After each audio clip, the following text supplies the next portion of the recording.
Binmaley Mayor Merera iminungkahi na pagtuunan ni Vice Mayor Rosario ang mga kinakaharap nito na mga kaso kaysa maghamon daw ng debate.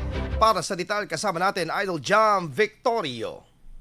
Bantay Balota 2025 Midterm Election. The RMN News Special Coverage.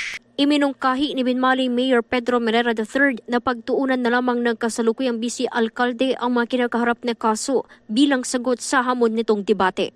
Sa isang panayam, sinabi ng alkalde na dapat humingi muna ng advice si Vice Mayor Rosario sa mga taong nasa tamang pag-iisip at may wastong kaalaman sa binabatong issue at paratang sa kanya. Para sa akin na, sagutin mo muna ang mga bagay na lalo-lalo na sa mga kaso na nakapaila sa kanya, no?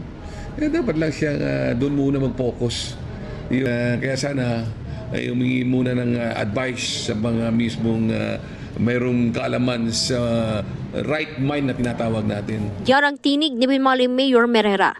Dagdag ng alkalde, hindi rin ito nababahala sa paninira ni Vice Mayor Rosario dahil kung papatulan man ay may sapat itong ebidensya. Tanungin niya muna yung sarili niya kasi nakikita ko yung mismong kanyang platform of governance yung paninira Paninira in the sense na hindi naman niya mapatunayan ang lahat ng mga aligasyon niya.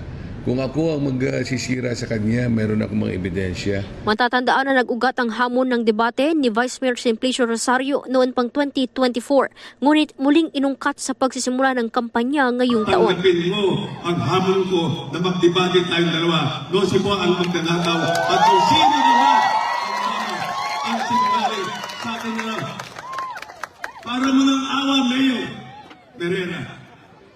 Para mo ng awa. Tanggapin mo ang aking hamon sa pagdebate tayo pagdagay sa pamumuno ng ating bayan. At kung sinong mali, kung sinong sinungaling sa ating dalawa. Yan ang tinig ni Vice Mayor Rosario. Sadang Vice Alkalde na sa pagdedebate ay malalaman umano kung sino ang totoong corrupt at sinungaling at humihingi ng kasagutan sa mga aligasyon laban sa alkalde. Samantala, iginit naman online ni dating ABC President Jonas Rosario na sa pamamagitan ng patas at malinaw na debate ay malalaman ang kakayahan ng bawat kandidato para sa asenso ng bayan. Sa kasalukuyan, nagpapatuloy ang pangangampanya ng dalawang panig sa bawat barangay at wala pang napagkakasunduan kung mayroong magaganap na debate. Kasama mo mula dito sa IFM Digupan, ito si Idol Jam Victorio. Tatak, IFM. IFM News. IFM News. IFM News.